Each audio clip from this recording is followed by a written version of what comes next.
সকাল বন্ধুরা, নতুন একটা দিনে নতুন সকালে আপনাদের সকলকে স্বাগত জানাই আমার বঙ্গকুমা চ্যানেলে। আজ হলো শুক্রবার আর ঘড়িতে 9টা মতন বাজে। ওই আমি এক্ষুনি বাইরে দিয়ে দেখে আসলাম, আমার এই ঘরে কোনো ঘড়ি নেই। তো চলো, সকালবেলায় তো উঠেছি, যেমনটা তোমাদের আগের দিন বললাম যে আজ ওর বাবা ডিউটি যাবে মর্নিংয়ে, তাই সকালবেলা 4:30টার সময় উঠেছি। উঠে রান্নাবান্নাও করেছি, আর তো দেখলে কী করেছি। আর ওই কাজটা আমার মনে হয় পৃথিবীর যে কেউ খুব আনন্দের সঙ্গে করতে চাইবে। আর ওই কাজটা সত্যি ভীষণ ভালো, মানে মন ভালো করে দেয়। শিউলি ফুল কুড়ানো আর আরও যদি কোনো ঘাসওয়ালা মাঠের উপরে গাছটা হতো তাহলে তো আর কোনো কথাই ছিল না। সবুজ ঘাসের উপরে আর এই ছোটো ছোটো সাদা আর অরেঞ্জ কালারের শিউলি ফুল, সেই দৃশ্য আমি আগে দেখেছি আমার বাপের বাড়ি ওখানে, তারপরে আমার দিদির বাড়ি ওখানে যেতাম দুর্গা পুজোতে। তো ওই রকমই একটা বাগান, মাঠ নয়, বাড়ির যেখানে কিনা ঘাস দিয়ে একদম কার্পেটের মতন করা, আর তার উপরে শিউলি ফুলগুলো পড়তো, আমরা পুরোতাম, সে মজাই আলাদা। তো চলো আজকে দিনটাকে এখান থেকেই শুরু করি। ওদিকে আমি আবার আমাদের জন্য রান্না বসিয়ে দিয়েছি, আর আমাদের ছাদেও কিন্তু আজ কম ফুল হয়নি। চলো দেখাই কি কি ফুল হয়েছে তোমাদের।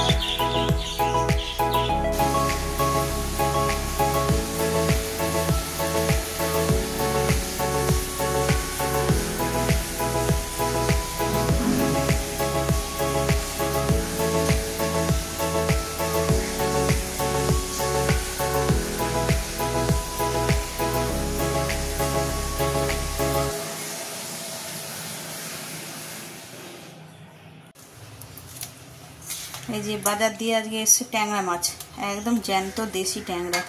এগুলো এত টেস্ট হয়, মিষ্টি মাছ একদম।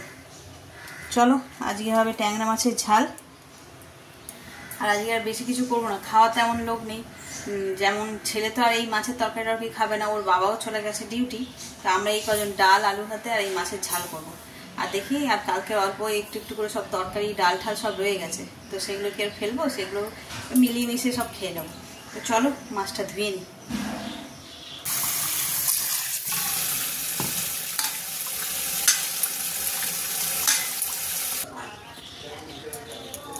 নুন দিয়ে দিলাম, হলুদ দিয়ে দিলাম।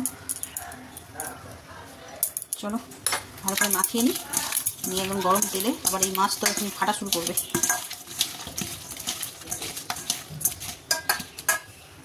চলো ভেজে নিই। মাছের ঝালটা বসিয়ে নিচ্ছি। টমেটো, কাঁচা লঙ্কা আর 5 ফোড়ন দিয়েছি। আর এখানে যে আমার মাছগুলো ভাজা হয়ে গেছে।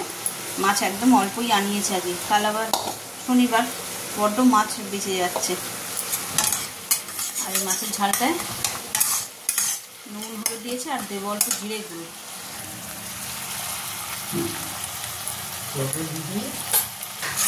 অল্প একটু জিরে গুঁড়ো দিলাম। সর্ষে বাটাটা একটু স্কিপ করছি, করবে পেটের অবস্থা ভালো নয়, সব কিছু অতিরিক্ত খাওয়া দাওয়ার ফলে হয়েছে এসব। চলো মাছের ঝালটা তো জল দিয়ে দিয়ে এবার মশলাটা কষা হয়ে গেল, আর জিরেটা দিয়ে বেশিক্ষণ কষবো না।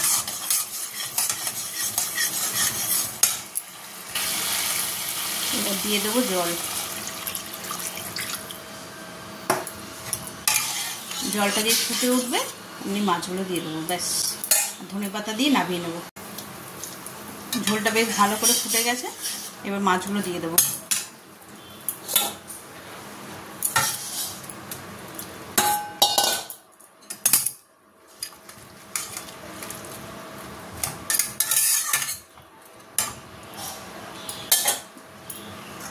একটু ঢেকে রাখি, 2 মিনিট ঢেকে রাখি, তারপর ধনে পাতাটা দিয়ে বন্ধ করে দেবো গ্যাস।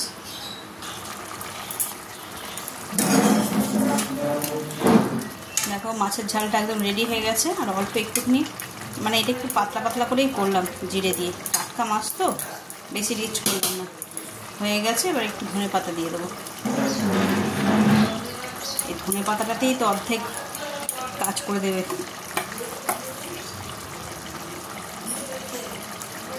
চলো গ্যাসটা নিভিয়ে দিই, আর এটা একটু ঢেকে দিই, তাহলে ধনে পাতার গন্ধটা এটাই থেকে যাবে। ঘড়িতে বাজে 2টো। এবার দুপুরে খাওয়ার সময়ও হয়ে গেছে। তো আজ বাজার থেকে কি নিয়ে এসছে দেখো, চিনতে পারছো? আশা করি আমরা মেয়েরা এটাকে ভুলবো না কখনো। স্কুলের বাইরের দিনগুলো মনে পড়ে যায়, তাই না? চলো এটাকে রেডি করি।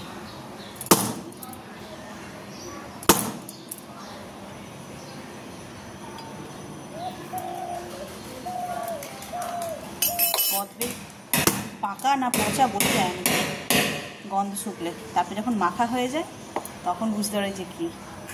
আচ্ছা, এই যে তার জন্য রেডি করে নিয়েছি আগের থেকে, তোমাদের দেখাই। এই দেখো, চিনি, নুন, বিট নুন, কাঁচা লঙ্কা, ধনে পাতা, একদম রেডি। শুধু মেখে নেওয়ার পালা। আর গন্ধ তো সেই ছেড়েছে।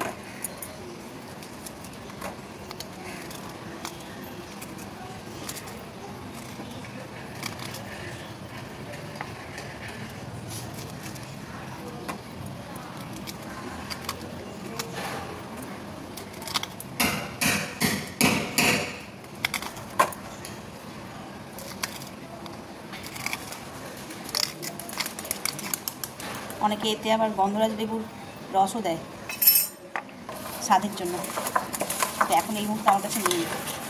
এমনি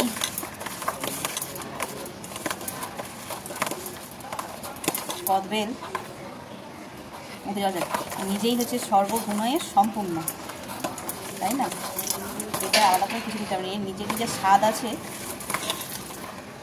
বেশি কথা বলা যাবে না এখন। চলো রেডি করে নিই।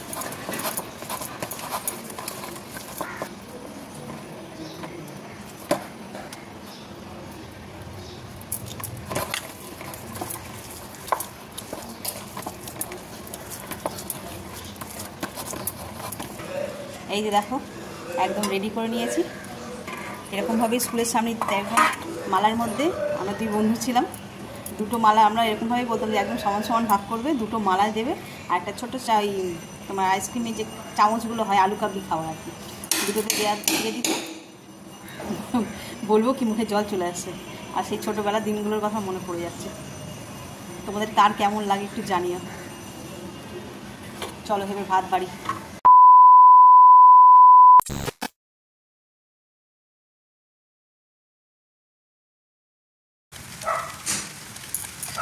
আর বিছানায় শুয়ে থাকতে পারলাম না। ঘড়িতে কটা বাজে জানো? ঘড়িতে এখন বাজে, নিচে তো দেখে আসলাম 4:35। এই উপরে আসতে যেয়ে 2-3 মিনিট লেগেছে। এই আলোটা আমি জেলেছি, তাই দাঁড়ো 1 সেকেন্ড। ক্যামেরায় এত আলো কেন লাগছে বুঝতে পারছি না। আকাশের এই অবস্থা, এই ঘড়িতে বাজে এই ধরো 4:45টাই ধরো, এখনও বৃষ্টি হয়ে যাচ্ছে। মানে এত বৃষ্টি হচ্ছে, আমি যে জানলা খুলে দেখাবো তারও উপায় নেই। চতুর্দিকে কিন্তু ক্যামেরায় বেশ আলো আলো লাগছে। তো অন্ধকার ঘুটঘুটে এখনও বৃষ্টি পড়ে যাচ্ছে। আজকেও গাছগুলোর কোনো ব্যবস্থা করতে পারলাম না। আজকে খাওয়া দাওয়া করলাম, করে জেগেই ছিলাম, শুইনি, যে শুয়ে পড়লে ঘুমিয়ে পড়ি আর শোবো না।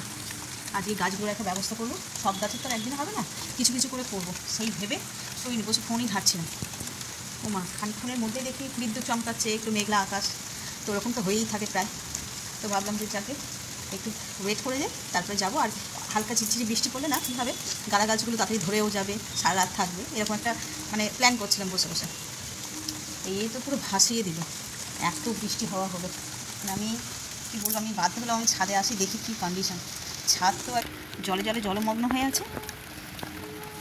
এখন মাটিতে এই দেখো ফ্ল্যাশ লাইটটা, এই জলের অবস্থা বা এই টবের অবস্থা, এর মধ্যে গাছ পুঁতলে গাছ থাকবে, সব গোড়া পচে যাবে। সব টবে টবে জল জমে গেছে।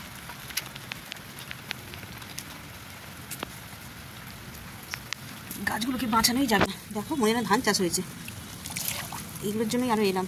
এগুলো শীতকালের গাছ না, দেখো বুঝতে পারছো কতটা জল, একদম ক্রিস্টাল ক্লিয়ার হয়েছে। এই যে গ্যাটলেস, এই একটা মুখ বেরিয়েছে যেটা জলের তলায়, এটাও জলের তলায়, এটা একটু বড় হয়েছে।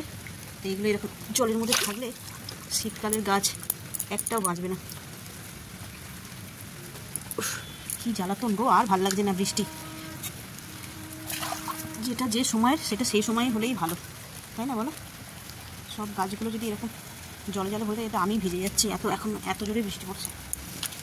দাঁড়াও, ভগবান ভাসিয়ে দেবে নাকি আমাদের। দেখো যেন পুকুরে পদ্ম ফুলের গাছ, এতটা জল। এই দেখো, বুঝছো? সব কটা টবে জল।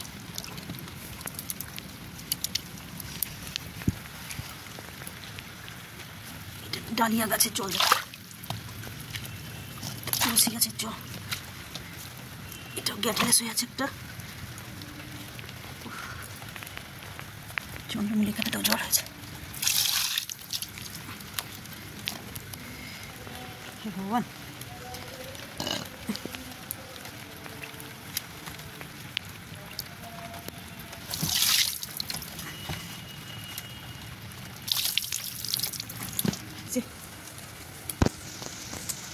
ঝোড়ো হাওয়া দিয়েছে, গাছটা উঠে গেছে। এই গাছটার একটা টব কিনতে হবে ভালো দেখে।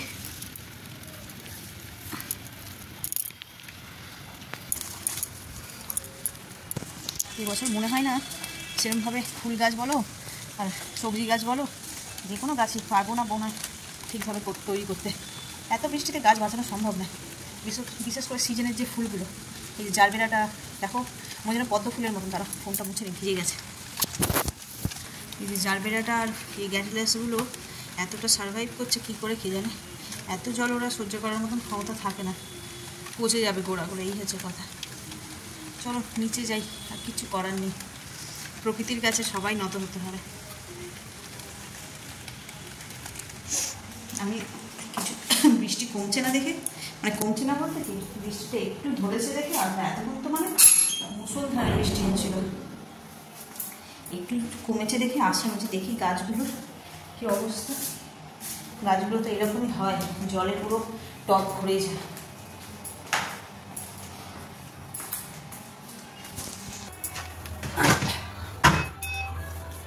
এই যে রাতে তরকারিটা করবো বলে রান্নাঘরে আসলাম, এমন বৃষ্টি হচ্ছে না, সারাক্ষণ যদি ঝিরঝির করে বৃষ্টি পড়ে ভালো লাগে,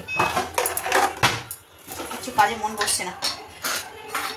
রাতে তরকারিটা করি, ঘড়িতে 9:45 বাজে, বসে বসে এই ঘর ওই ঘর এদিক ওদিক করতে করতেই রাত্রি হয়ে গেল। দেখো কালকে পালং শাক হবে, নিরামিষ। আর কী বার? শনিবার। জলের বোতলটা বসিয়ে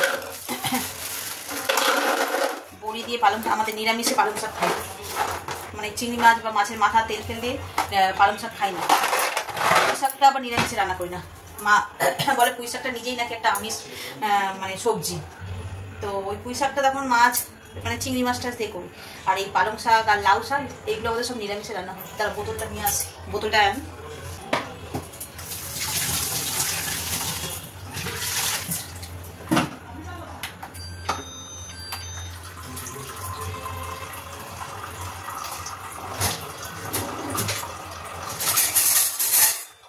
রাতে ছোলার ডাল করবো। ছোলার ডালটা বলতে একটু অন্যরকমের করবো। এমনিতে তো ছোলার ডাল নারকেল পোড়া কিংবা নারকেল কুচিয়ে দিয়ে করি। আজকে ভাবছি ছোটো ছোটো করে আলু কেটে একটু ভাজা মশলা দিয়ে ঘুগনি ঘুগনি মতন করবো, দেখি।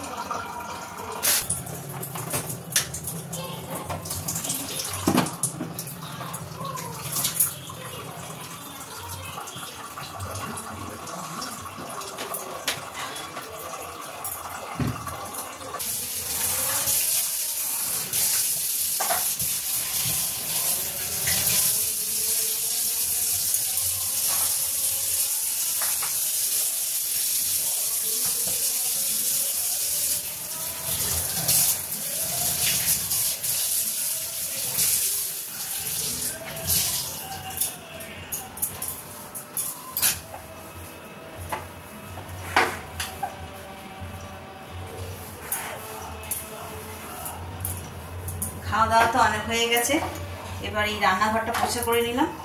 যতই রাত্রি হোক না কেন চেষ্টা করি রান্নাঘরটা পরিষ্কার করে তারপরে শুতে, কারণ ভোরবেলা উঠে মা চা করে, রান্নাঘরটা পরিষ্কার থাকলে আমার সুবিধা হয়। উনি তার অত গুছিয়ে করতে পারবে না, পরিষ্কার করে তারপরে চা। তারপরে আমি অনেক কারোর মুখে শুনেছি যতই কষ্ট হোক আর যাই হোক রান্নাঘরটা যেন ক্লিন করেই তারপরে মানে শুতে যায়, কারণ রান্নাঘরেই তো লক্ষ্মীর বাস। তো সেই জায়গাটা যদি পরিষ্কার না থাকে, আগে আমিও করতাম না, ওই উপর পরিষ্কার করে রেখে দিতাম, সকালবেলা উঠে করতাম, মানে যখন বাসি কাজ সারতাম নাকি ওই বাড়ি থাকতে। কিন্তু পরে পরে শুনছি যে এটা ঠিক নয়, এটা যখনই মোটামুটি তোমার শুতে যাবে রান্নাঘর একদম পরিষ্কার করে শুবে। তো সেই তারপর থেকেও আমারও যেমন শোনা তেমন কাজ, যতই রাত্রি হোক, রাত্রি বলতে আজকে তেমন রাত্রি হয়নি, ঘড়িতে সবে 11:30 বাজে। খাওয়া হয়ে গেছে, এই যে রান্নাঘর আমার পরিষ্কার হয়ে গেছে, আর টুকটাক একটু জিনিস গোছানোর বাকি আছে।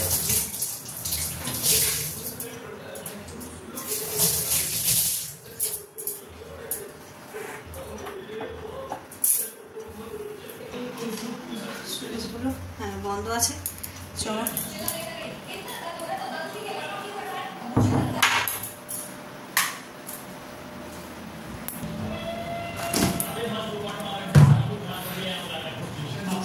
তরকারিটা বেঁচেছে,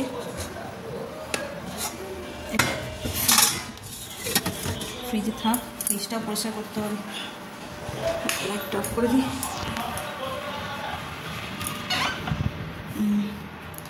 এখানে বসে খেয়েছি, রুটির জায়গাটা রাখা হয়নি।